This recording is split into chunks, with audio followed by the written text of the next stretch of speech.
ॐ सहनाववतु सहनौ भुनक्तु सह वीर्यङ्करवावहै तेजस्विनावधीतमस्तु मा विद्विषावहै। ॐ शान्तिः। हरिः ॐ श्रीगुरुभ्यो नमः। हरिः ॐ। नारायणं पद्मभवं वसिष्ठं शक्तिं च तत्पुत्रपराशरं च व्यासं शुकं गौडपदं महान्तं गोविन्दयोगीन्द्रमथास्य शिष्यं श्रीशङ्कराचार्यमथास्य पद्मपादं च हस्तामलकं च शिष्यं तन्तोटकं वार्तिककारमन्यान् अस्मद्गुरून् सन्दतमानतोऽस्मि।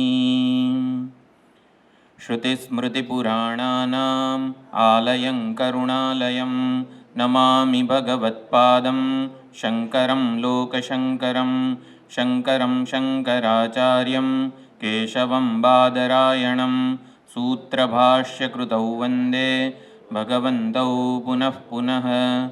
ईश्वरो गुरुरात्मेति मूर्तिभेदविभागिने व्योमवद्व्याप्तदेहाय दक्षिणामूर्तये नमः।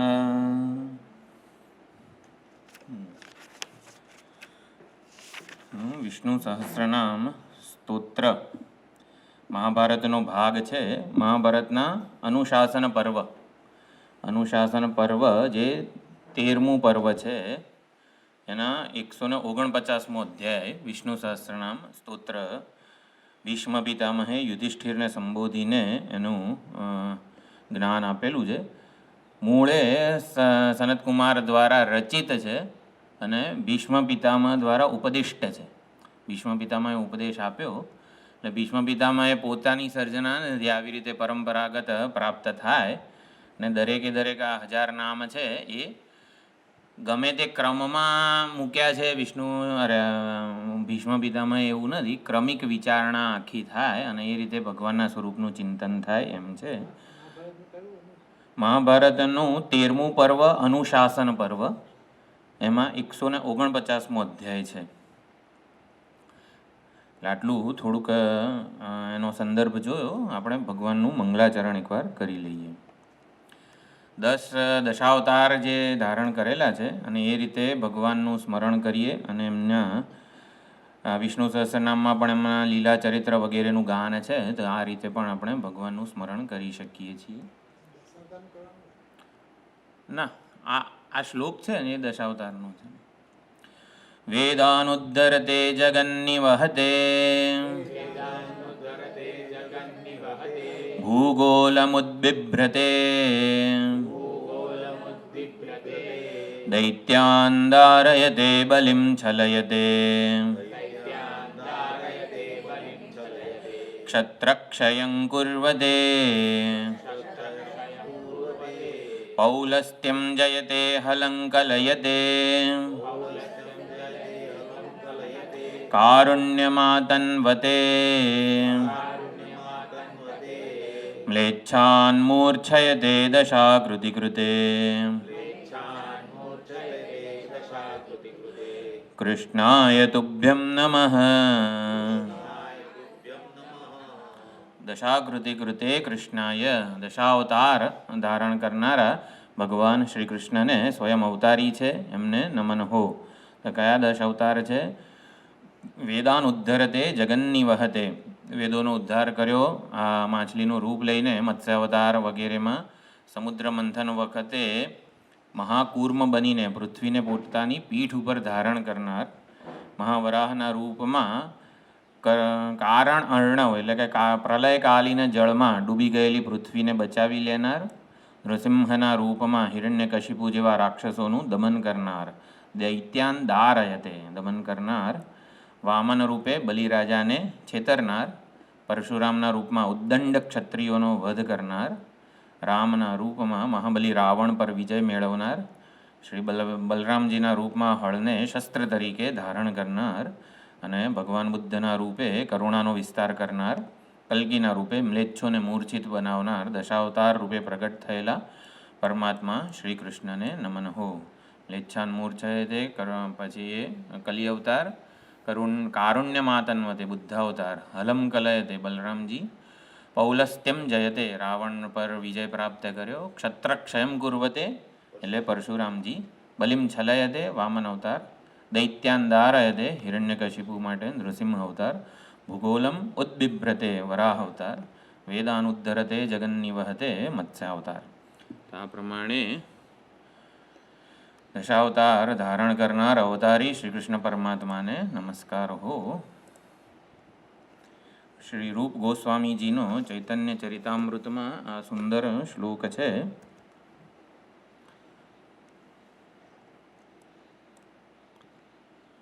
તુંડે તાંડવિનીમ રતિમ વિતનુતે તુંડાવલી લબ્ધયે કર્ણક્રોડકડંબિની ઘટયતે કર્ણાર્બુદેભ્ય સ્પૃહામ ચેતઃ પ્રાંગણ સંગિની વિજયતે સર્વેન્દ્રિયાણામ કૃતિમ નો જાને જનિતા કિયદ્ભિરમૃતૈઃ કૃષ્ણેતિ વર્ણદ્વયી. કૃષ્ણેતિ વર્ણદ્વયી, કૃષ્ણ એવા બે વર્ણોએ શબ્દોએ નો જાને જનિતા કિયદ્ભિઃ અમૃતૈઃ, અમે જાણતા નથી આ કૃષ્ણ એવા બે વર્ણએ કેટલું અમૃત જન્માવ્યું છે આ ધરાલોકમાં.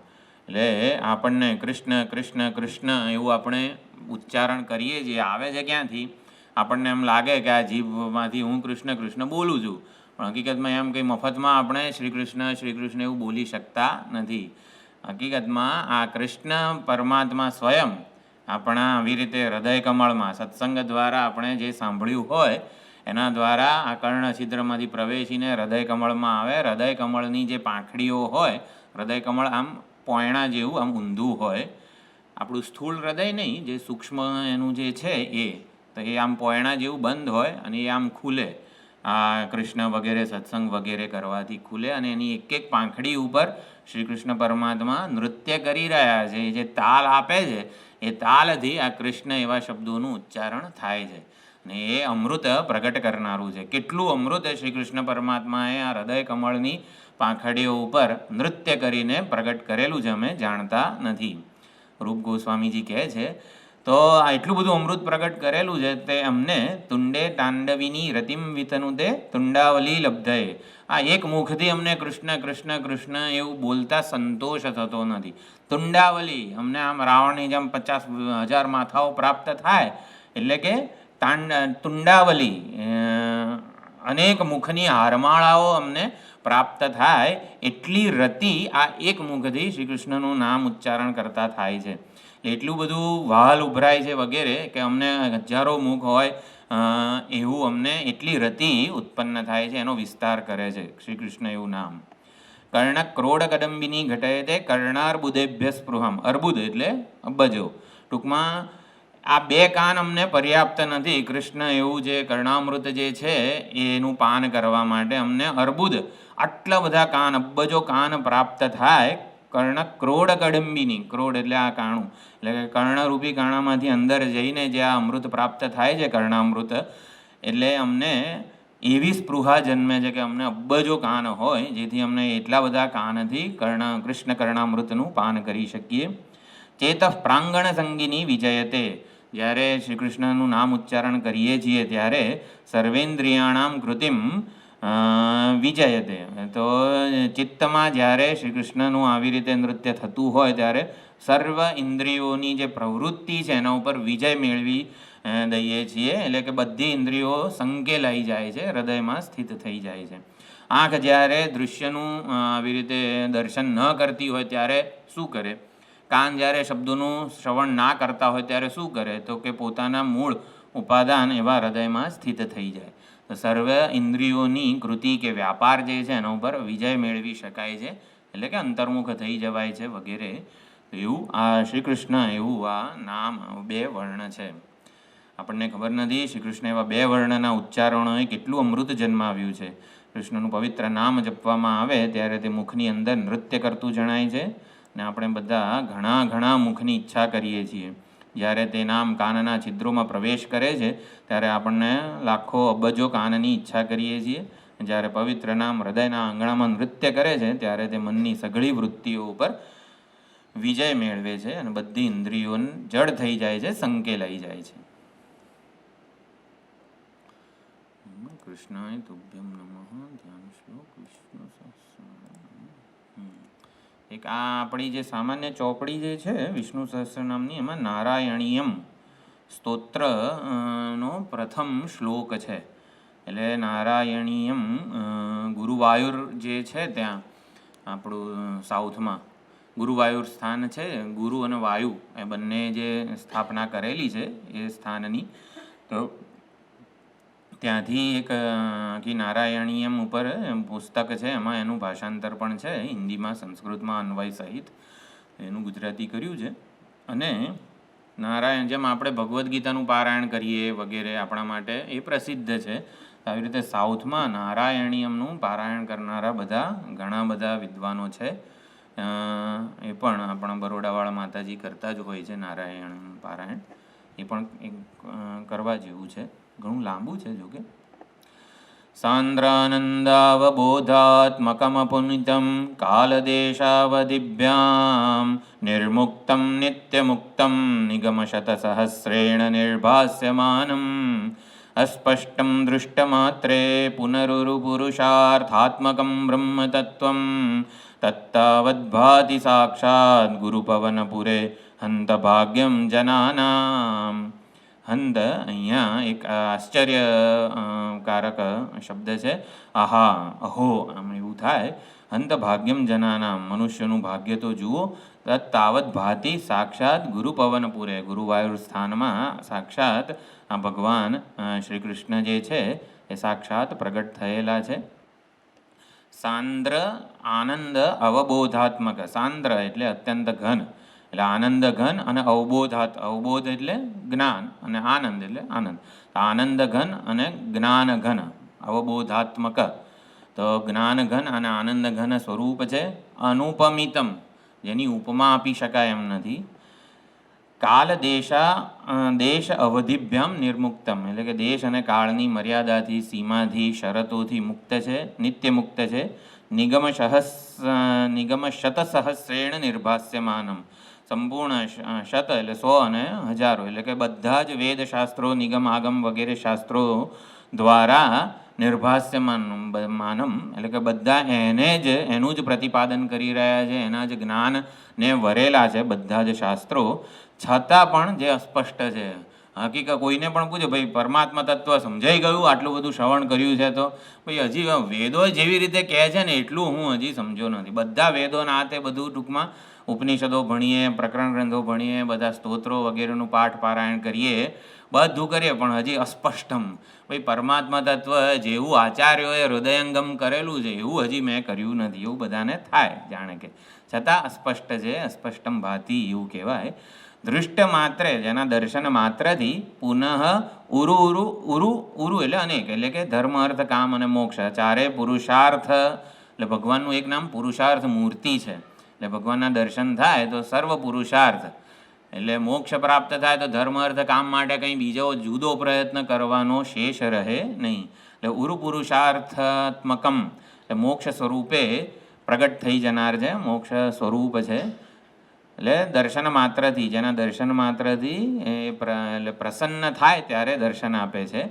તો પ્રસન્ન ક્યારે થાય? જ્યારે એનું વરણ થાય ત્યારે.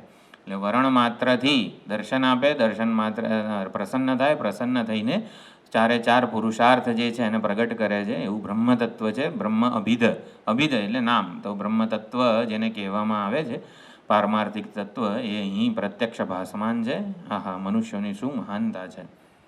આ પ્રમાણે એ બુકમાં નારાયણીયમનો પ્રથમ શ્લોક મંગલાચરણમાં મૂકેલો છે. તો હવે આપણે વિષ્ણુ સહસ્રનામ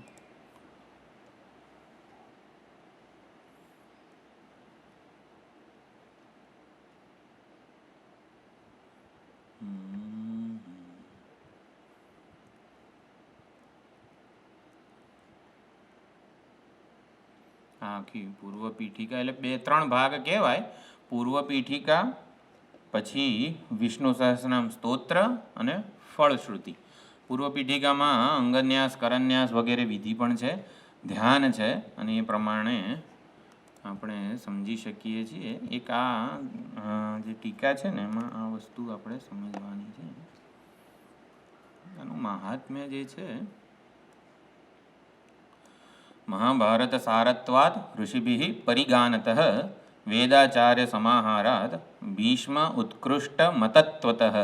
ભીષ્મનો ઉત્કૃષ્ટ મત છે. પરિગ્રહાતિશયતઃ ગીતાદ્યૈકાર્થ્યતશ્ચ નઃ સહસ્રનામ્નામ અધ્યાય ઉપાદેયતમઃ મતઃ. તો આ પ્રમાણે થોડુંક વિચાર કરી લઈએ. એટલે તો ઈશ્વર તત્વનું આપણે આ નામ સંકીર્તન વગેરે કરવાનું છે. વિષ્ણુ સહસ્રનામ સ્તોત્ર. તો નામ અને નામી, જેમ રામ નામ છે અને નામી છે શ્રી રામ ભગવાન. તો નામનું વારંવાર જપ કરીએ તો કંઈક ફાયદો થાય એવું કંઈ આપણે, જેમ અંબાણી અંબાણી અંબાણી અંબાણી એમ નામ જપ કરીએ આપણે તો જીઓનું કનેક્શન મફત મળી જાય આપણને. કેમ? નામ જપ કર્યું અંબાણી અંબાણી અંબાણી અંબાણી એમ, મુકેશભાઈ અંબાણી, જીઓ જીઓ જીઓ જીઓ એવું કરીએ તો એટલે કંઈ આપણને નામ અને નામીના જપ વચ્ચે કંઈ આવું કનેક્શન, એની કૃપા.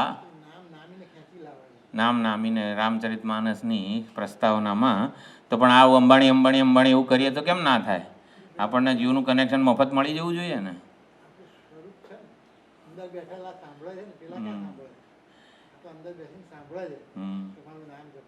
હા, તો અંબાણીને પહોંચાડીએ. એક ભક્ત છે તમારો આવી રીતે અહીંયા તમારું નામ જપે છે તો એ કૃપા કરે કે નહીં? એટલે અંબાણીનું નામ જપ કરીએ તો અંબાણીને ફાયદો ના થાય ને આપણને ના થાય, એમ બેમાંથી કોઈને ફાયદો ના થાય. તો પણ એવું ભગવાનના કેસમાં નથી. ઈશ્વર જે છે ઈશ અને વરચ પ્રત્યય છે. ઈશાવાસ્યમિદમ સર્વમાં સુંદર વાત થઈ હશે બધી. એટલે ઈશ ઈષ્ટે ઇતિ, ઈશ શાસન કરનાર છે, અને વરચ પ્રત્યય સ્વભાવના અર્થમાં છે. એ શાસન કરવાનો જેનો સ્વભાવ છે, એટલે હૃદય કમળમાં રહીને આપણે જેટલું પણ નામ ઉચ્ચારણ વગેરે ભગવાનનું કરીએ છીએ, ઈશ્વર સર્વભૂતાનામ હૃદ્દેશેર્જુન તિષ્ઠતિ. નામ લેનારો પણ એ જ છે અને નામનો લાભ જેને મળે છે એ પણ એ જ છે. એટલે ભગવાનના આટલા બધા નામ કેમ છે? તો નામી બધા જુદા જુદા છે કે નામી એક જ છે, અને એનો ફાયદો શું છે, એનો અર્થ શું છે, આ બધું અહીંયા એના મહાત્મ્યમાં પ્રગટ થાય છે. નામોનું ઉચ્ચારણ કરવું એક વસ્તુ છે. વિષ્ણુ સહસ્રનામનું પારાયણ કરીએ એટલે નામોનું ઉચ્ચારણ થાય, આ એક વસ્તુ. એનો અર્થ સમજીએ, આ બીજી વસ્તુ.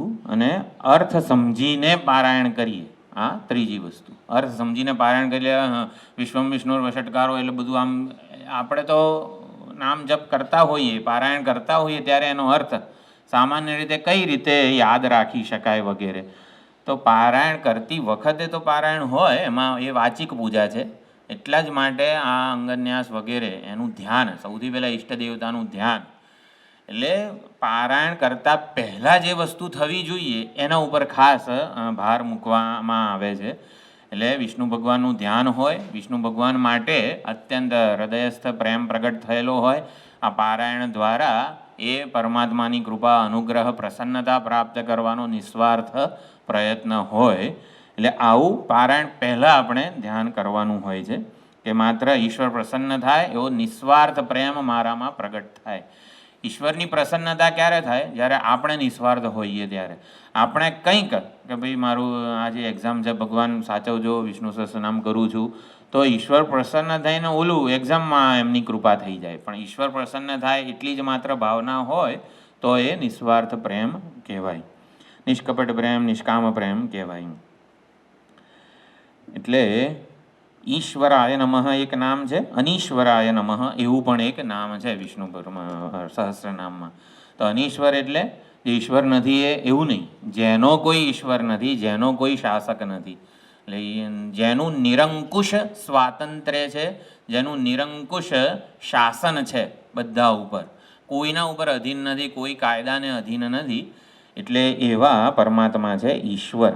એટલે હંમેશા શાસન કરનારા છે, રક્ષણ પાલન પોષણ કરનારા છે, સ્થિતિકર્તા છે, વ્યવસ્થા વગેરેના મેનેજર, કુશળ મેનેજર છે, એડમિનિસ્ટ્રેટર વગેરે છે. એટલે વરચ પ્રત્યયવાળા જે શબ્દો છે સ્થાવર, ભાસ્વર, ઈશ્વર વગેરે વરચ પ્રત્યયવાળા જે છે થોડા શબ્દો. તો ઈશ્વર વિષયક સમજ આપણે થોડીક પહેલાં ઈશ્વર તત્વ જે છે એટલે સૌ કોઈ ઈશ્વર વિશે પ્રારંભિક જે કંઈ પોતાના કુટુંબમાંથી સંસ્કાર વગેરે પણ હોય, જે કંઈ ઈશ્વરની પૂજા દેવ પૂજા વગેરે ચાલતું હોય તો એ પ્રમાણે પણ હોય, દાદા દાદી વગેરે સત્સંગમાં લઈ જતા હોય તો પણ આપણને ઈશ્વર વિશે કંઈક આ પરમાત્મા જે છે સમગ્ર જગતને અને મારા જીવનને ચલાવી રહ્યા છે, સૌના જીવનને ચલાવી રહ્યા છે એવું આપણને હોય. થોડા ઘણા ભજનો પણ આપણને નરસિંહ મહેતા વગેરેના ઉપલબ્ધ છે, જેથી આપણને ઈશ્વર વિશે કંઈક પ્રારંભિક જાણકારી છે. તો આપણી પાસે જે તે શાસ્ત્રના આધારે, જે તે શાસ્ત્ર વાક્ય કે આમ તેમ જે માહિતી છે એ પહેલાં આપણે તપાસવી જોઈએ, એના વિશે વિચાર કરવો જોઈએ. ઈશ્વર તત્વ એટલે આપણી શું સમજ છે? બોલો બધા. આ છે ને કંઈક આમ એક જ હું બોલું ને તમારે સાંભળવાનું એવું નથી. આ એક પ્રકારનો સહાધ્યાયન છે, બધાએ સાથે કરીને કરવાની વસ્તુ છે. ઈશ્વર એટલે શું? શાસન કરતા. એ તો અત્યારે આમાં કોઈક શાસ્ત્રના આધારે એટલે હૃદયમાં રહીને શાસન કરે છે. પૃથ્વીમાં રહીને એને ધારણ કરવાની શક્તિ આપે છે. પાણીમાં રહીને એને પલાળવાનું સામર્થ્ય આપે છે. એવી રીતે સર્વજ્ઞ છે, સર્વશક્તિ. એટલે હું મારા આગળના અવતારો જાણતો નથી, મારા કર્મો જાણતો નથી. ઈશ્વર એક એવી તત્વ સત્તા છે કે જે બધા જ જીવોના ભૂતકાળના બધા જ કર્મોને જાણે છે અને એ એટલા દયાળુ છે કે જેથી આપણને કલ્યાણ કરવાના માર્ગે જવા માટે આપણને આપણી લાયકાત ન હોવા છતાંય મનુષ્ય યોની, પછી પવિત્ર કુટુંબ, પછી પવિત્ર વાતાવરણ, આચાર્યો આ બધું ઉપલબ્ધ કર્યું. બીજું જગતના સર્જનહાર, પાલનહાર, સંહાર કરતા જુદા શબ્દોમાં મૂકીએ તો અભિન્ન નિમિત્ત ઉપાદાન કારણ, સૃષ્ટિનું અભિન્ન નિમિત્ત ઉપાદાન કારણ છે. પછી બીજું જે કંઈ પણ આપણે જાણીએ છીએ એના ઉપર આપણે વિચાર કરવાનો છે. જે આ જે છે એના પાછળ કઈ સમજ રહેલી છે, આ જે આપણે બોલ્યા એના પાછળ કઈ સમજ રહેલી છે એ આપણે મુખ્યત્વે એનો લાભ લેવાનો છે. કે આ અભિન્ન નિમિત્ત ઉપાદાન કારણ આપણે ઈશ્વરને સમજીએ આ શાસ્ત્રોના અભ્યાસથી, સત્સંગથી. આપણે સત્સંગ નહોતો થયો ત્યારે કંઈ એવું આપણે સમજતા ન હતા. ઈશ્વર એક મહાન વસ્તુ છે એટલી આપણી સમજ હતી. શાસ્ત્રોનો સત્સંગ વગેરે થયો પછી ઈશ્વર વિશેની સમજ જેમ જેમ ઉત્કૃષ્ટ થતી જાય છે. તો એ સમજનો લાભ શું મળ્યો મને? ઈશ્વર વિશેની સમજનો મને લાભ શું મળ્યો? ઈશ્વર જગતનું અભિન્ન નિમિત્ત ઉપાદાન કારણ છે, જગતનું સર્જન કરે છે, પાલન કરે છે, લય કરે છે. મને શું એમ? જય શ્રી કૃષ્ણ. એટલે કે મહાન ઈશ્વર છે તો હું એમને પગે લાગુ છું એમ. ઓ બાપરે. હા, ક્ષણે મારી કાળજી લઈ રહ્યો છે. ઊંઘી ગયો હોય તો એ જાગીને મારા શ્વાસ ચલાવી રહ્યો છે. હા, હું ખાઉં છું, ગમે તેવું ખાઉં છું તો એ એ જ પચાવે છે. હવે અને એનો જે વધારે કચરાનો નિકાલ પણ એ કરે છે. આખું શ્વાસોશ્વાસ 24/24 જેટલો જીવન જીવીએ દરમિયાન એક પણ સેકન્ડ એવી શ્વાસ લીધો કે આપણે તો જવાબદારી જ નથી આપણા જીવનની. આમ કહીએ આપણે આપણા જીવનને ચલાવતા જ નથી, આ શરીરને નથી ચલાવતા, એ તો ભગવાન જ ચલાવે છે. એટલે બધી જવાબદારી તો ભગવાનની જ છે એમ. હા હા, બરોબર છે. ઈશ્વર વિશેની જો આ વસ્તુ છે, આ વિચારણા કેમ કરીએ છીએ કે ઈશ્વર વિશેની સમજથી મને લાડુ શું મળ્યો, મને લાભ શું મળ્યો. એટલે એ સમજને આપણે આ રીતે આપણા જીવન સાથે સાંકળવાની છે. એ કામ આપણે કરવાનું છે. શાસ્ત્રો કહે છે એ અભિન્ન નિમિત્ત ઉપાદાન કારણ છે, તો આપણને શું ફાયદો એનાથી? એ જગતને ચલાવે છે તો આપણને શું ચલાવતો હશે જગતને?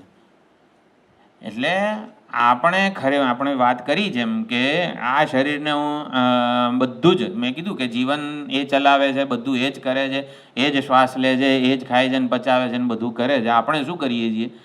આપણું ખાલી આપણું પોતાનું કહી શકાય ને એવું મિથ્યા અભિમાન જ છે કે આ હું કરું છું. આપણે ખાલી આટલું જ આપણી સંપત્તિ છે. આપણું પોતાનું કહી શકાય એવું આપણી પાસે શું છે? માત્ર મિથ્યા અભિમાન જ છે. આ હું કરું છું એવો ભ્રમ એ આપણી માલિકી છે, આપણી ઉપજ છે, આપણે ઊભું કરેલું આ વસ્તુ છે ખાલી.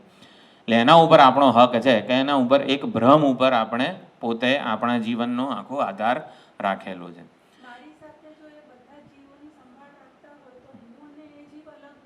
નથી.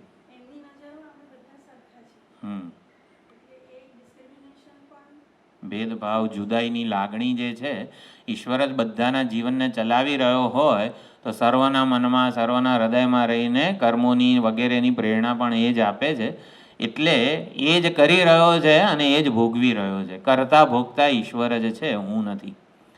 ઈશ્વર જ કરતા અને ભોગતા છે સર્વના હૃદયમાં રહીને એ જ આ વિચારોને પ્રેરી રહ્યો છે, એ જ આંખ દ્વારા જોઈ રહ્યો છે, એ જ કાન દ્વારા સાંભળી રહ્યો છે. એટલે કાન દ્વારા કોઈક વ્યક્તિ ઓછું સાંભળતી હોય તો એમાં એનો વાંક છે?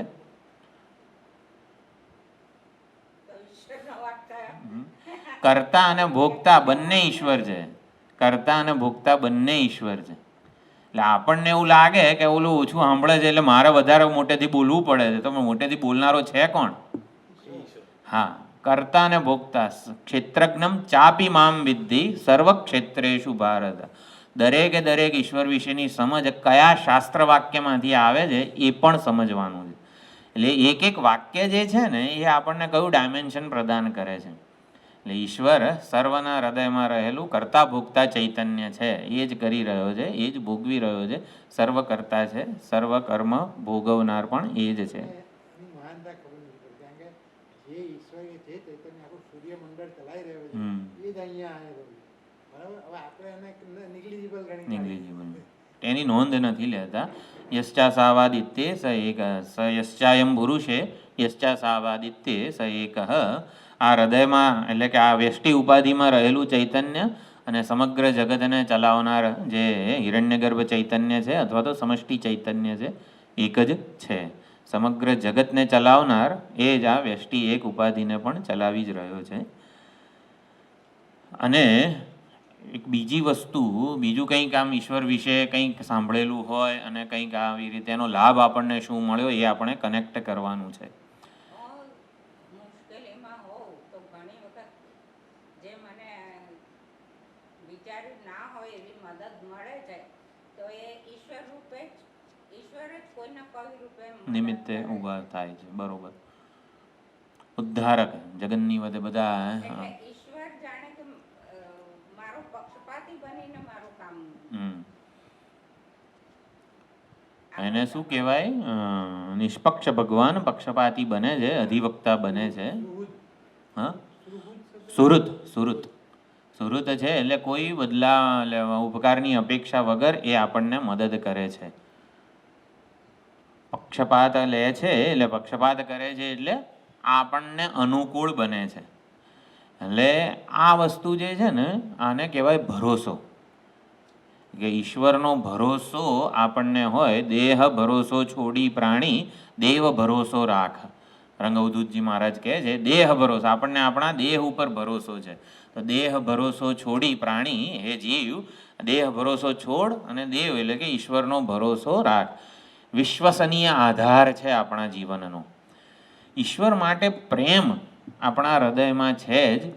આપણે સૌથી વધારે ઈશ્વરને જ પ્રેમ કરીએ છીએ, પણ જાણતા નથી કે હું મારા માટે સૌથી મહત્ત્વનો ઈશ્વર છે કે ઈશ્વર પ્રેમ આ હૃદયમાં આવી રીતે જેમ ઓલું રસગુલ્લું તરબોળ હોય એવી રીતે આપણું હૃદય ઈશ્વર પ્રેમથી તરબોળ છે, પણ આપણે આ વસ્તુ જાણતા નથી. શાસ્ત્ર વગેરે આ તે બધું આપણે સત્સંગ કરીએ તો આમ હૃદયમાં ઈશ્વર પ્રેમ પ્રગટ થાય. ઈશ્વર પ્રેમ જ છે, હૃદય ઈશ્વર પ્રેમથી જ તરબોળ છે, ખાલી આપણે જાણતા નથી. એટલે આપણે શાસ્ત્રના સત્સંગ વગેરેથી જાણીએ છીએ, ઓળખીએ છીએ, કળીએ છીએ કે ઈશ્વર જ મારા માટે સૌથી વધારે મહત્ત્વના છે, પ્રિયતમ છે, પરમ પ્રેમનું આસ્પદ છે. આવું શાસ્ત્રની મદદથી ખબર પડે છે. સંસારમાં રહીને આપણો પ્રેમ અનેક જગ્યાએ વિખરાઈ ગયો છે.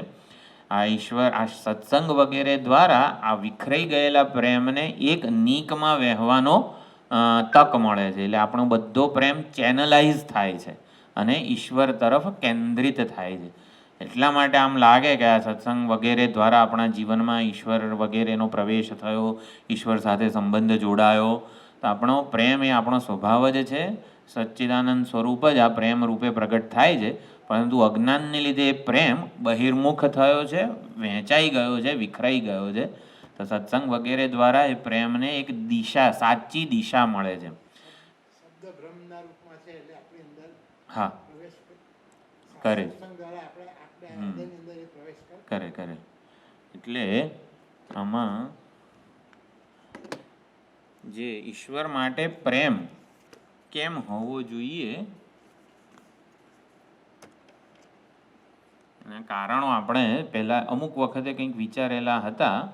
ઈશ્વર માટે પ્રેમ કેમ હોવો જોઈએ?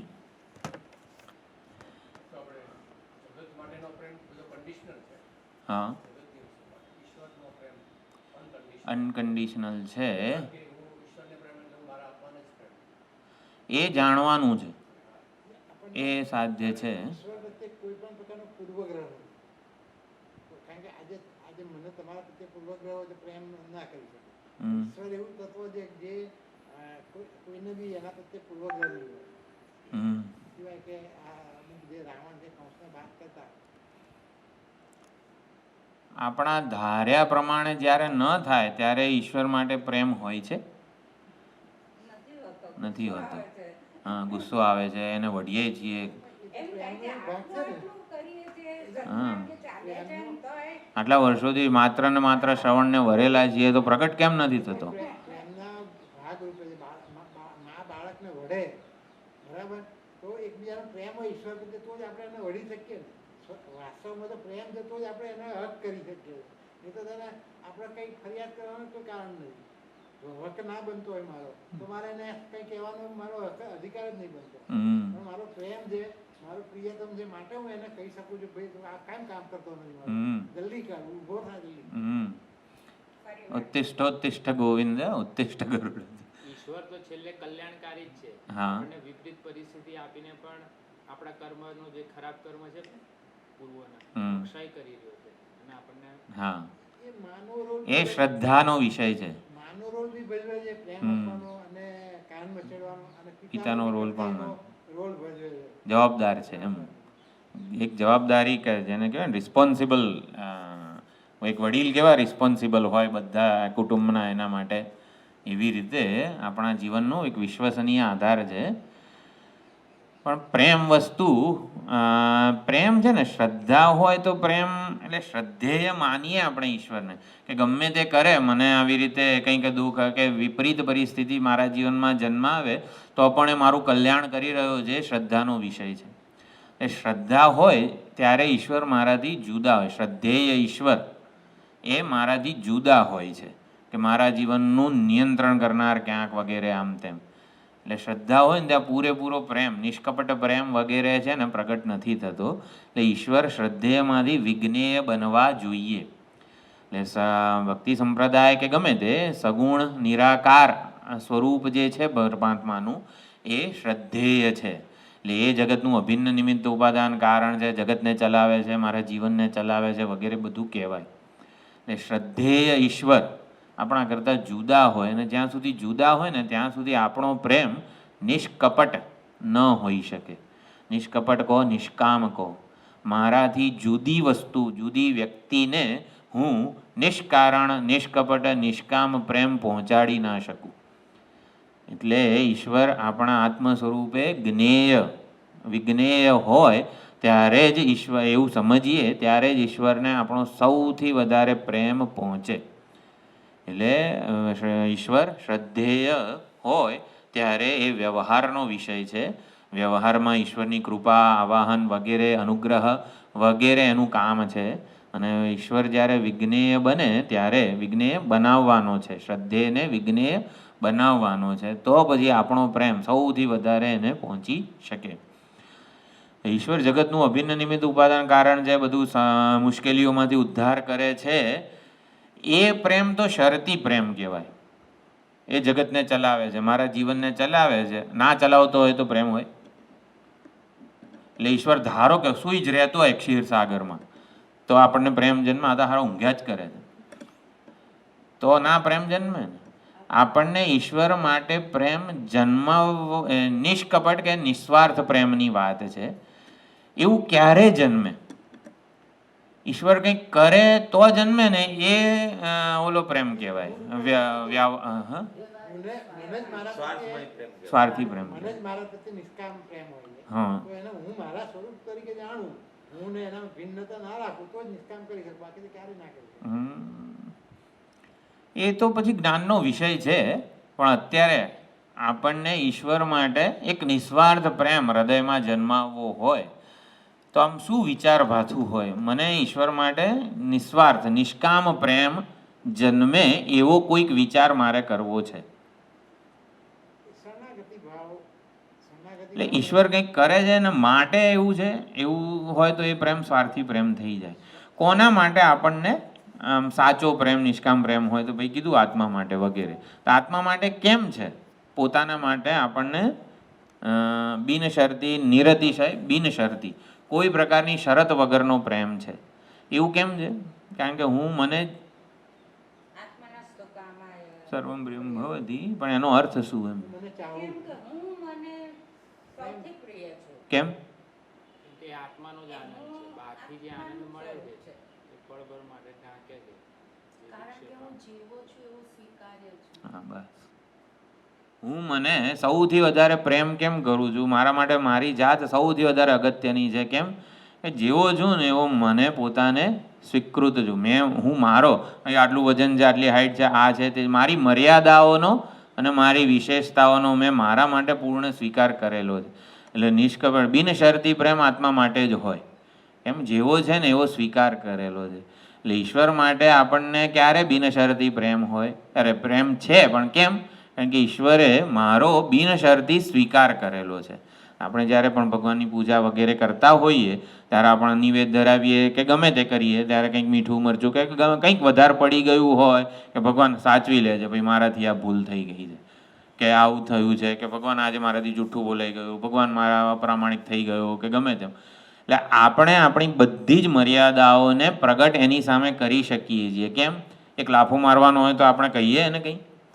આપણે આપણા પપ્પાને કહીએ કે પપ્પા આજે હું ફેલ થયો એક્ઝામમાં? ભાઈ કહેતા તો અચકાઈએ ને, પણ માં આગળ કહી શકીએ. કેમ? ભાઈ હું ફેલ થયો ને તો ફેલ થયેલા મારો સ્વીકાર કરશે માં. એટલે આપણી મર્યાદાઓ સહિતનો સ્વીકાર ભગવાને કરેલો છે. માટે આપણને અપનાવેલો છે. ઈશ્વરે આપણી બધી જ મર્યાદાઓનો સ્વીકાર કરેલો છે અને માટે નિસ્વાર્થ અને નિષ્કપટ પ્રેમ આપણને ઈશ્વર માટે હોઈ શકે છે. જો ઈશ્વર માટે છે જ, આપણે આ યુક્તિઓ વગેરે દ્વારા જાણવાનું છે કે આપણો ઈશ્વર માટેનો પ્રેમ શરતી નથી, બિનશરતી જ છે. બિનશરતી પ્રેમ ઈશ્વર માટે છે એવું સમજવાનો એક બીજો આવી એકાદી યુક્તિ હોય એના ઉપર પણ વિચાર કરવો જોઈએ. વિશ્વસનીય આધાર પણ એ અનુભવોથી આપણને ખબર પડતો હોય છે. ભક્તોના જીવન ચેક કરીએ, કોઈ ભણતા તો પ્રહલાદજીનું કરો, ધ્રુવજીનું કરો, નરસિંહ મહેતાનું કરો, મીરાબાઈનું કરો, ઝેર આપ્યું તો બી ભગવાને એને એનાથી આપણો વિશ્વાસ એના પર દ્રઢ થાય એટલે પ્રેમ કરવાની ઈચ્છા થાય. હું બી પ્રેમ કરું, જેમ નરસિંહ મહેતાએ પ્રેમ કર્યો ભગવાનને, કે સુદામાએ જેમ પ્રેમ કર્યો એમ હું પણ પ્રેમ કરીશ તો જીવન મારું ધન્ય થઈ જશે. વિશ્વસનીય આધાર છે. ક્યારેય મારો અસ્વીકાર મને છોડી દે ને એવું નથી. હું જેવો છું એવો સ્વીકાર કરેલો છે અને મારી મર્યાદાઓને લીધે મને તરછોડ્યો હોય, છોડી દીધો હોય, જા ભાઈ તારું રક્ષણ હું નહીં કરું, એવું બધું નથી. એટલે એક છે. પછી ભગવાનને મારી પાસેથી કોઈ અપેક્ષા નથી. તું પહેલાં આવી રીતે આમ બરોબર સાધન સંપન્ન થા, પછી હું તને તારા હૃદયમાં પ્રગટ થવું વગેરે વગેરે.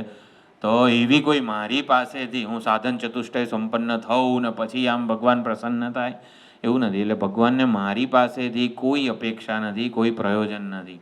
એટલે સામેવાળો જ્યારે પૂર્ણ નિષ્કામ હોય ને ત્યારે જ આપણા હૃદયમાં નિષ્કામ સાચો પ્રેમ જન્મી શકે છે. એટલે ઈશ્વરને કોઈ મારી પાસેથી એવી મહાન અપેક્ષા નથી, માટે એ પોતે પૂર્ણ નિષ્કામ પ્રેમ પહોંચાડે છે એટલા જ માટે આપણે પણ એના પ્રત્યે પૂર્ણ નિષ્કામ પ્રેમ પહોંચાડી શકીએ છીએ. બીજું એક વસ્તુ સૌથી વધારે નજીક છે, નમો નેદિષ્ઠાય. એટલે સૌથી નજીકની વસ્તુ હોય ને એ દેશ અને કાળમાં વસ્તુમાં જરાય મારાથી જુદો ના હોય એને આપણે નિસ્વાર્થ પ્રેમ પહોંચાડી શકીએ છીએ. એટલે એના માટે નિસ્વાર્થ પ્રેમ હોય એ સૌથી વધારે નજીક છે.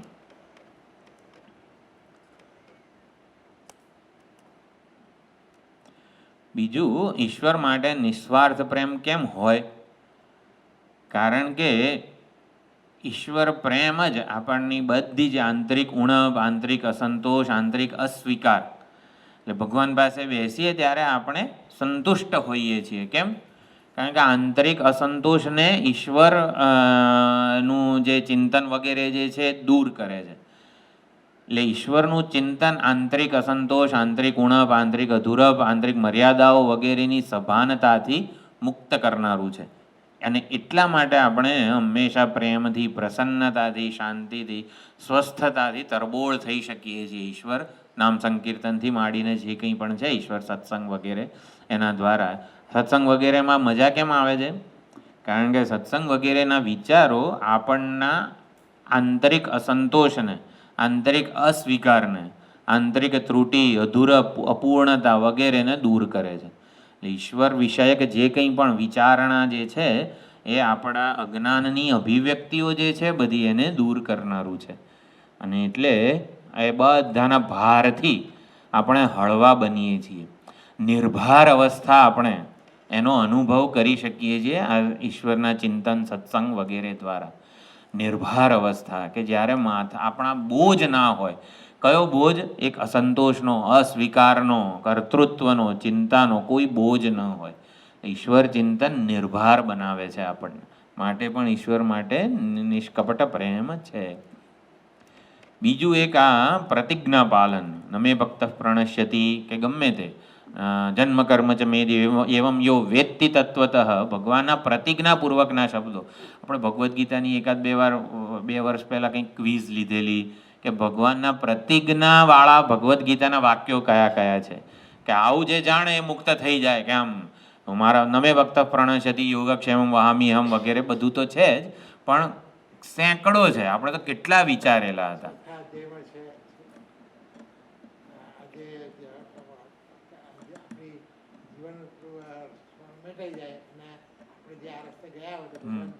દુર્ગતિમ તાત ગચ્છતિ નહીં કશ્ચિત શું છે પુણ્યકૃત દુર્ગતિમ. ભાઈ અર્જુન, તું ચિંતા ના કર. આવી રીતે યોગ ભ્રષ્ટવાળી જે સંદર્ભ છે એમાં તારી દુર્ગતિ નહીં થાય વગેરે. સર્વધર્માન પરિજ્ઞાય અહમ ત્વા સર્વ પાપેભ્યો મોક્ષયિષ્યામિ દદામિ બુદ્ધિ યોગમ તમ. આ બધા પ્રતિજ્ઞાવાળા વાક્યો કહેવાય. આ ચોથા અધ્યાયનો છે ને, એવમ યો વેત્તિ તત્વતઃ ત્યક્ત્વા દેહમ પુનર્જન્મ નૈતિ મામેતિ સુર. એ મને પ્રાપ્ત, મારા જન્મ અને કર્મનું રહસ્ય જે જાણી લે છે એ પોતે જન્મ અને કર્મથી મુક્ત થઈ જાય છે વગેરે. આ બધા પ્રતિજ્ઞાવાળા જ વાક્યો કહેવાય. એટલે ભગવાને ભગવદ્ ગીતામાં ઘણી બધી આવી પોતાની પ્રતિજ્ઞા સ્પષ્ટપણે કીધી છે અને એ સત્ય છે અને પ્રતિજ્ઞામાં કટિબદ્ધ છે. અને માટે પણ આપણને નિસ્વાર્થ પ્રેમ હોઈ શકે છે. બીજું, કઠોપનિષદમાં પણ કીધું, સા કાષ્ઠા સા પરાગતિ સોધ્વન પારમ આપનોતિ તદ વિષ્ણુ પરમમ પદમ. અને પછી પુરુષાત્મ પરમ કિંચિત સા કાષ્ઠા સા પરાગતિ વગેરે કીધું. તો પરાકાષ્ઠા કે પરાગતિ એટલે પરમ અયન, એટલે કે ઈશ્વર જ આપણી બધી લાગણીઓનું પર્યવસાન છે, આપણા બધા પ્રયત્નોનું વગેરે પર્યવસાન. એટલે આપણી બધી લાગણીઓ ઈશ્વર સાથે જોડાય ને તો ચરિતાર્થ થાય. આને પર્યવસાન કે પરાકાષ્ઠા કે પરાગતિ કહેવાય. એટલે બધી જ લાગણીઓ આપણી ભગવાન સાથે જોડાય તો જ એ ચરિતાર્થ થાય, કૃતાર્થ થાય, પૂર્ણતયા સંતુષ્ટ થાય. જેટલી પણ લાગણીઓ છે, પ્રેમની, હૂંફની, અત્યારે જેટલી પણ ઈચ્છાઓ, લાગણીઓ વગેરે બધું જન્મે છે. ઇવન ક્રોધ ને, ઈર્ષ્યા ને, રાગ ને, દ્વેષ, જેટલી પણ લાગણીઓ છે ને, આ બધું ભગવાન સાથે જોડાય ને ત્યારે ચરિતાર્થ થાય, ત્યારે પૂર્ણ થઈ જાય. અઘાસુર આપણે ભાગવતની બધા જે પાત્રો છે, પૂતના અજ્ઞાનનું પ્રતીક છે, અઘાસુર પાપનું પ્રતીક છે, શકટાસુર દેહાભિમાનનું પ્રતીક છે, બકાસુર, એટલે આવી રીતે છે આખા બધા એના અર્થ.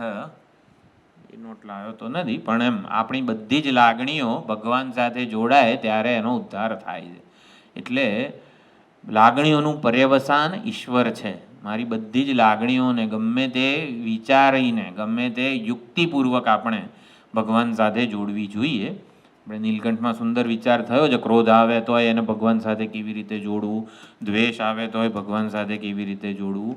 એટલે લાગણીઓ ઈશ્વર સાથે જોડાય ત્યારે જ આપણું આપણે જીવ એટલે શું, લાગણીઓનું જે આખું બંચ કહેવાય તે બધી લાગણીઓની પરાકાષ્ઠા ભગવાન જ છે. ભગવાનમાંથી જ બધી લાગણીઓ જન્મે છે. પરાકાષ્ઠા એટલે શું? પરાગતિ, પરમ અયન, એમાંથી જ જન્મે છે ને એમાં જ લય. જેમ નદીઓની પરાકાષ્ઠા સમુદ્ર કહેવાય, સમુદ્રમાંથી જ જન્મે છે ને સમુદ્રને જ મળે છે. એટલે નદીઓનું પર્યવસાન સમુદ્ર છે, નદીઓની પરાગતિ પરાકાષ્ઠા સમુદ્ર છે. રીતે બધી જ લાગણીઓ ઈશ્વરમાંથી જન્મે છે અને ઈશ્વરમાં જ મળીને ચરિતાર્થ થાય છે. એટલે પણ આપણો પ્રેમ ઈશ્વરને જ્યારે સંપૂર્ણતા પહોંચે ત્યારે જ એ સાચો ઠરે છે. અને ઈશ્વર માટે પ્રેમ કઈ રીતે હોવો જોઈએ કે આપણી બધી જે ભ્રામક આસક્તિઓ જે છે, એટલે ઈશ્વર પ્રેમ જેમ જેમ પ્રગટ થાય ને એમ એમ આપણો જે પ્રેમ બીજે બધે સંસાર, વ્યક્તિ, વસ્તુ, પરિસ્થિતિ, હકીકતમાં વ્યક્તિ, વસ્તુ, પરિસ્થિતિને આપણે પ્રેમ કરતા જ નથી. એના પ્રત્યે આપણને જે માગણી જે છે, આ વ્યક્તિ આમ હોવું જોઈએ વગેરે વગેરે, એટલે આપણી આસક્તિ, આપણી અપેક્ષા, આપણા આગ્રહોને પ્રેમ કરીએ છીએ. હકીકતમાં આપણે એ વ્યક્તિ, વસ્તુ, મને લાડુ બહુ ભાવે છે, હમણાં લાડુમાં 2-3 રેતીના રચકણ હોય તો ભાવે કંઈ. એટલે વ્યક્તિ, વસ્તુ, પરિસ્થિતિને આપણે એવું માનીએ છીએ કે પ્રેમ કરીએ છીએ, પણ હકીકતમાં એવું નથી. એના પ્રત્યેના આપણા આગ્રહને, આપણી માન્યતાને, આપણી આસક્તિને, અપેક્ષાને જ આપણે હકીકતમાં પ્રેમ કરતા હોઈએ છીએ. તો એ આપણી જે અપેક્ષા, માન્યતા, આગ્રહ વગેરે જે છે એ અજ્ઞાનને લીધે સ્વાર્થપૂર્ણ છે. આપણી માન્યતા, અપેક્ષા, આગ્રહ, અભિપ્રાયો, નિર્ણયો આ બધું અજ્ઞાનને લીધે સ્વાર્થપૂર્ણ છે. તો એ દૂર કરે છે ભગવાન. ઈશ્વરનું ચિંતન, ઈશ્વરનો સત્સંગ વગેરે જે છે એ સાચો મૂળભૂત રસ, વિષયા વિનિવર્તનતે વગેરે જે શ્લોક છે, નિરાહારસ્ય રસવર્જમ રસોપ્યસ્ય પરમ દૃષ્ટવા નિવર્તતે. તો પરમ રસ જે છે ઈશ્વરનો, એને જોઈને એનો આવી રીતે લાભ થાય તો આ બધો ભ્રામક રસ જે છે ને એ દૂર કરી નાખનારો છે. માટે પણ આપણને ઈશ્વર માટે નિસ્વાર્થ પ્રેમ હોઈ શકે છે. અને ભક્તનો પક્ષપાતી છે, એ પક્ષપાત હોવા પણ સૌથી વધારે અગત્યનું છે. બીજું, ભગવાન માટે નિસ્વાર્થ પ્રેમ કેમ હોય? સામાન્ય રીતે તરછોડવામાં આવે છે એને આવી રીતે ભગવાને પ્રેમથી સ્વીકારેલું છે. એટલે એ કે પોતાનું બનાવી લે છે. જેમ કે ભગવાન શંકર વિશે કહેવામાં આવે કે આ સાપને વગેરે જેને સામાન્ય રીતે બધા તરછોડતા હોય તો એને ભગવાને આભૂષણ બનાવેલું છે. સ્મશાનથી બધા આમ ભય પામતા હોય તો ભગવાન સ્મશાનમાં જ રહે, જેથી આપણને ભયમુક્ત કરે વગેરે. તો આમ સામાન્ય રીતે જેને આમ જેનાથી દૂર રહેવાનું મન થાય એવી બધી જ વસ્તુ, એવા સ્થાનને, એવી જીવોને ભગવાન પોતે અપનાવી લે છે. ભૂત, પિશાચ, પ્રેત વગેરેને પોતાના ગણ બનાવી દે છે.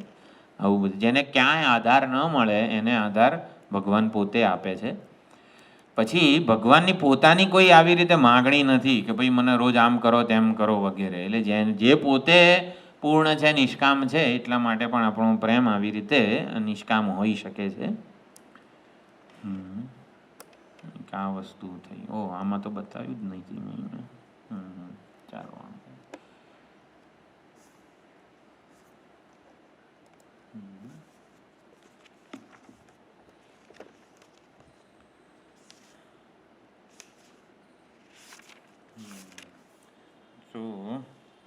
ભગવાન તો પહેલાં એના થોડાક સર્વજ્ઞ, સર્વશક્તિમાન વગેરે જે છે, સૃષ્ટિકર્તા, ઉપાદાન વગેરે બધું જ્ઞાન આપણને શાસ્ત્ર પાસેથી મળતું હોય છે. તો ઈશ્વરની 3 પ્રકારની અભિવ્યક્તિ છે, 3 પ્રકારે પ્રતિપાદન આપણા શાસ્ત્રોમાં થયું છે. નિર્ગુણ, નિરુપાધિક, નિર્વિશેષ ચૈતન્ય સ્વરૂપે, એટલે આપણા સર્વના હૃદયમાં જે બિરાજમાન છે સત ચિત્ત અને આનંદ સ્વરૂપ. પછી જગતનું સગુણ નિરાકાર સ્વરૂપ, એટલે પરમાત્માનું જે સગુણ નિરાકાર સ્વરૂપે પ્રતિપાદન થયું હોય એ કેવું છે? જગતનું અભિન્ન નિમિત્ત ઉપાદાન કારણ, માયા ઉપાધિવાળા ઈશ્વર, જગત સર્જનહાર પાલનહાર વગેરે, અને અંતર્યામી સર્વના અંતરમાં રહીને જે બધું નિયમન કરે છે, શાસન કરે છે, સર્વને સત્તા સ્ફૂર્તિ પ્રદાન કરે છે, ઘટ ઘટ મેં રામ વગેરે જે કહેવામાં આવે છે એ સગુણ નિરાકાર સ્વરૂપનું પ્રતિપાદન છે.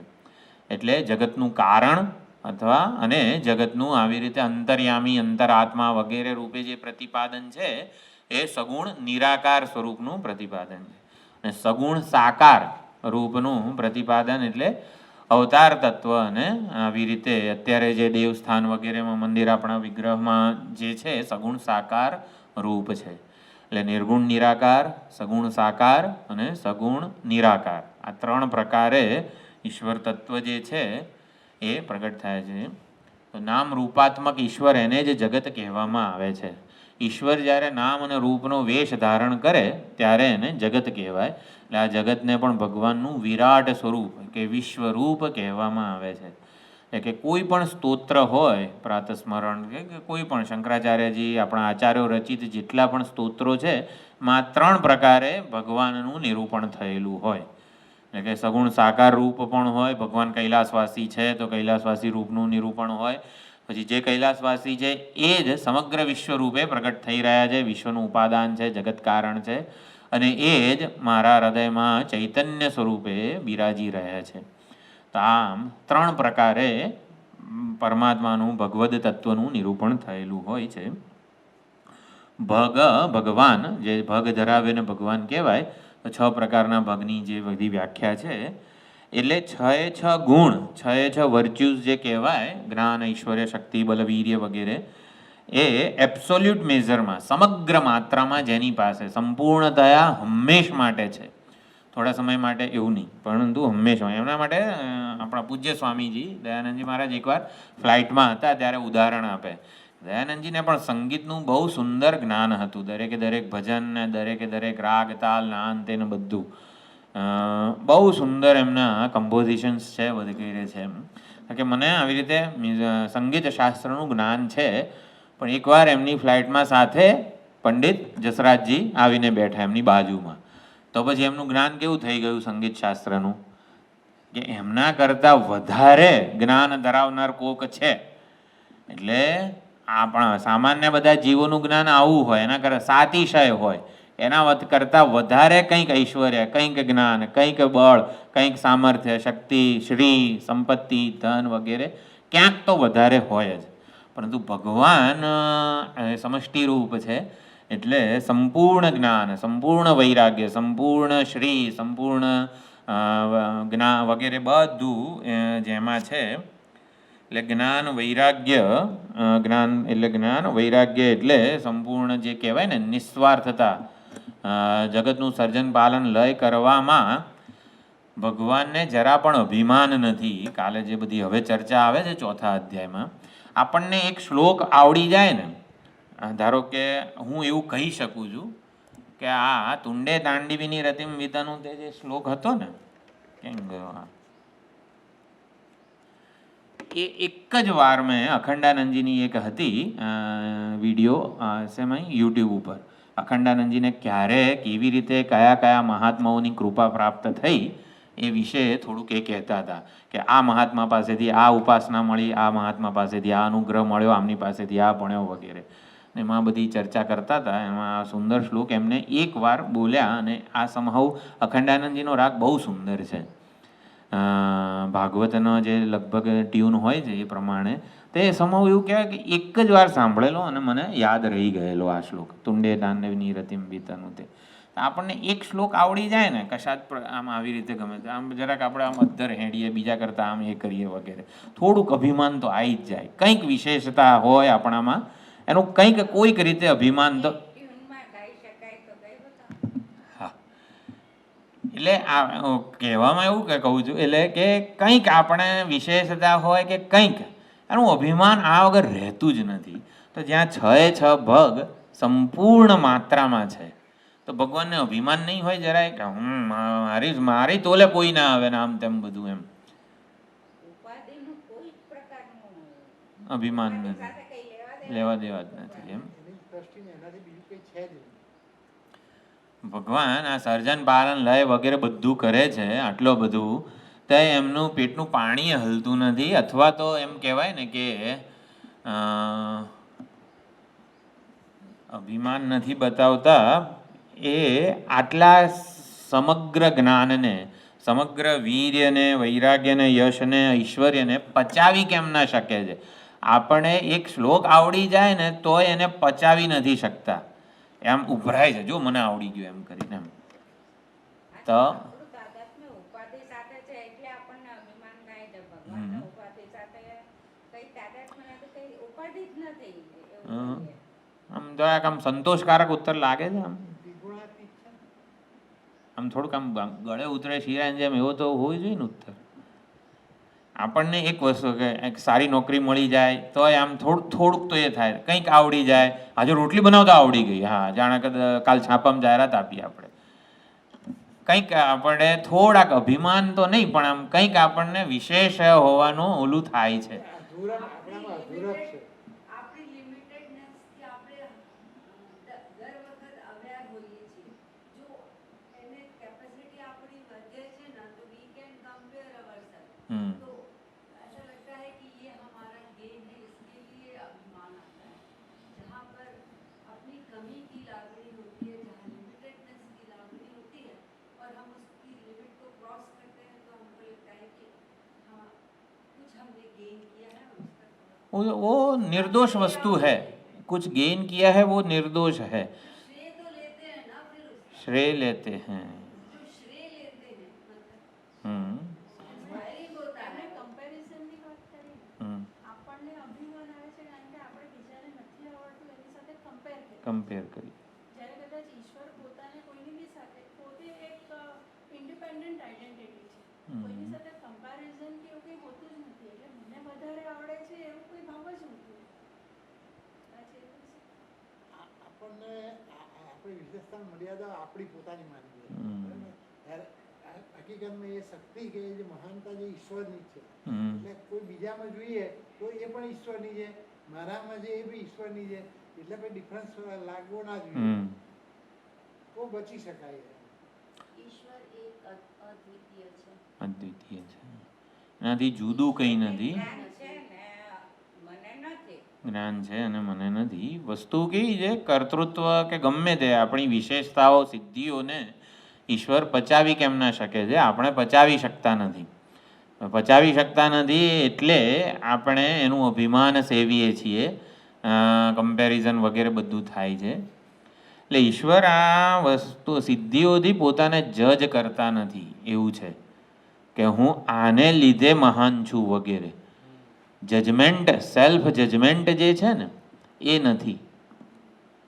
પોતાને ઉપાધિની મર્યાદાઓ કે વિશેષતાઓથી માપતા નથી પરમાત્મા. કે આ ઉપાધિની બધી આમ 6 ભગ વગેરે કીધું એ હકીકતમાં માયા ઉપાધિના છે.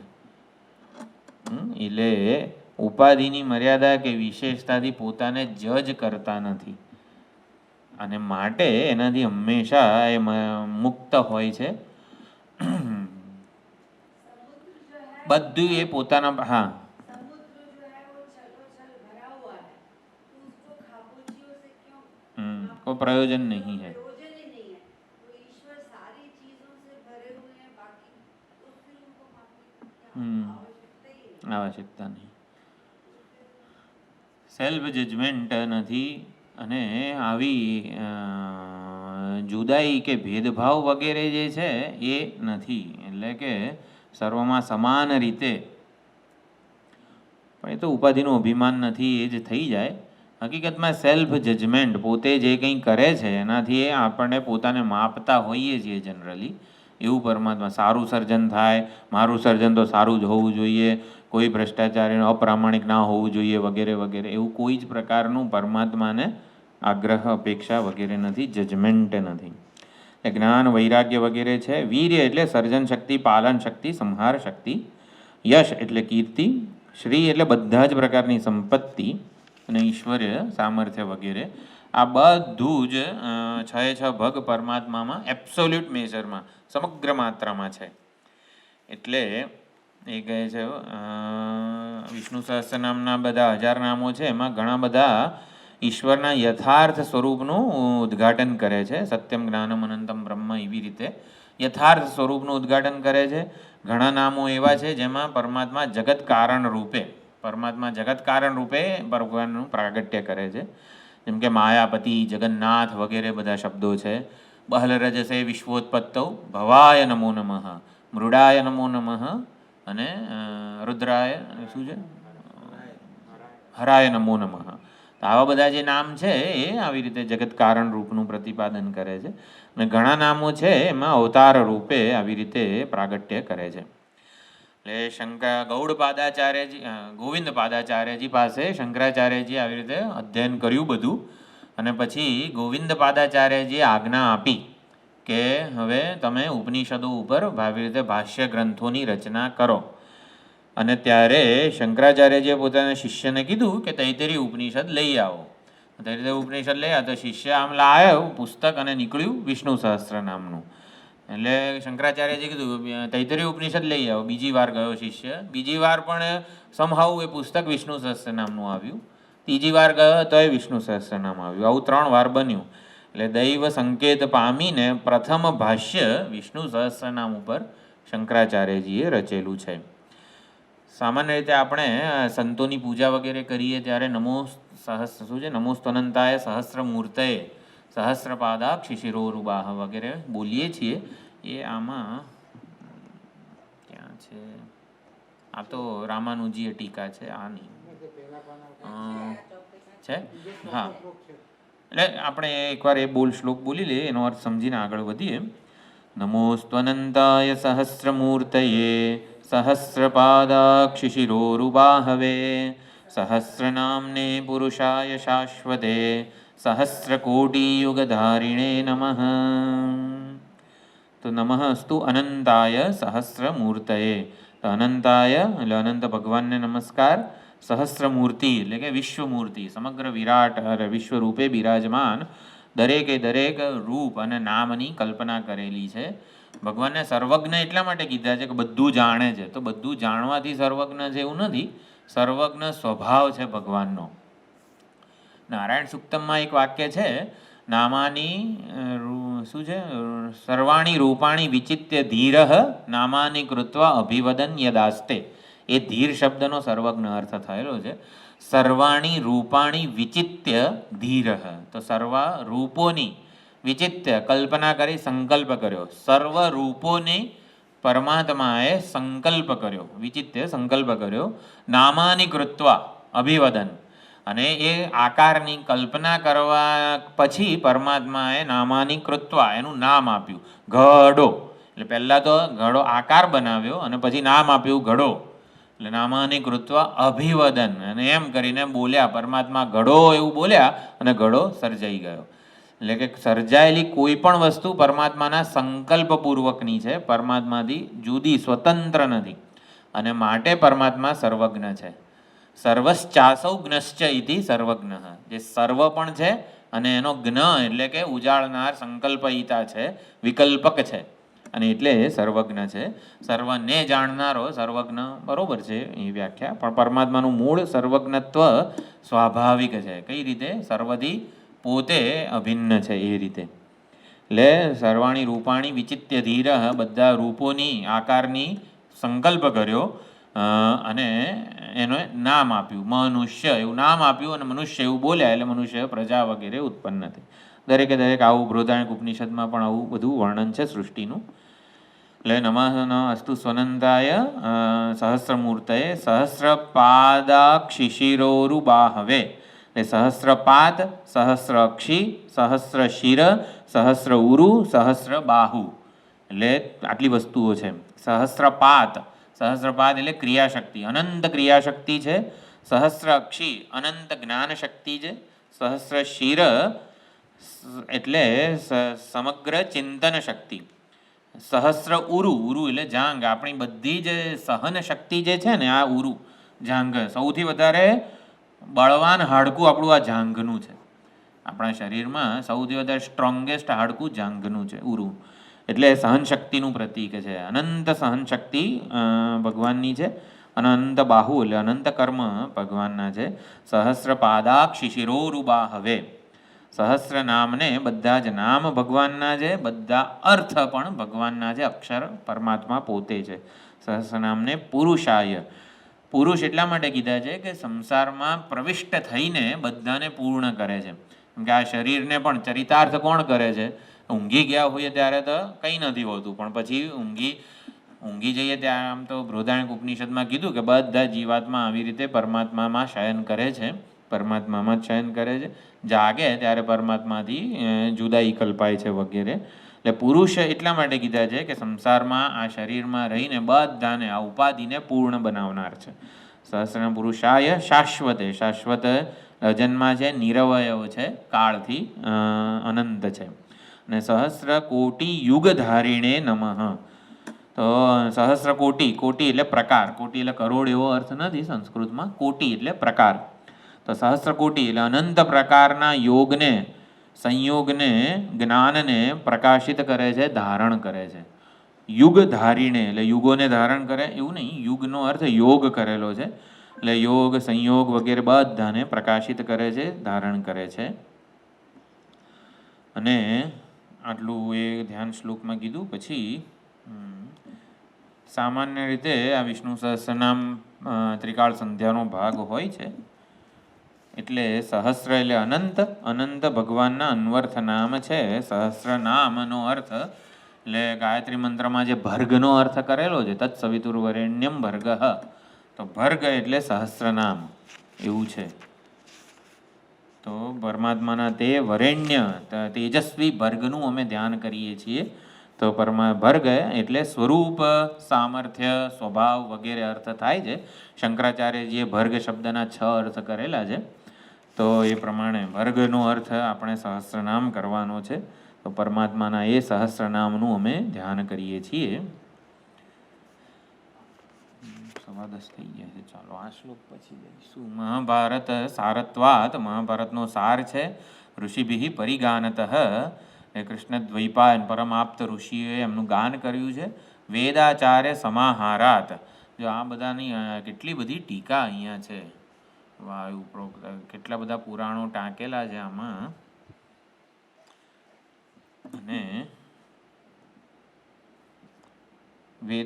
શું છે? વેદાચાર્ય સમાહારાત. વેદના અર્થનો તત્વનું અનુષ્ઠાનમાં સંશય અને વિપર્યયને દૂર કરવા માટે મહાભારતની રચના થઈ. એટલે સ્વવચનથી ક્ષત્રિય વિશ્વામિત્રને બ્રાહ્મણ બનાવી દીધા. અચ્છા, એટલે આ બધું આ ટીકામાં આવશે. ચાલો એ આવતી વખતે જોઈશું. અનન્ય સમાધિ વડે બધા પરમાપ્ત ઋષિઓએ આનું ગાન કર્યું છે. ભીષ્મ પિતામહનું ઉત્કૃષ્ટ મત છે.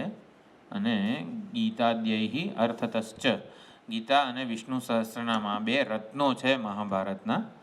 તો એટલા માટે એનું ખૂબ મહત્વ છે. મહાભારતનો સાર છે, ગુણોનો ખજાનો છે, ઋષિમુનિઓ વડે સૂત્રિત છે, ભીષ્મ પિતામહનો ઉત્કૃષ્ટ મત છે, સર્વ ધર્મોનો ઉત્તમ સાર છે, ચારે પુરુષાર્થનો સૌથી સરળ, પ્રામાણિક, કાર્યક્ષમ ઉપાય છે.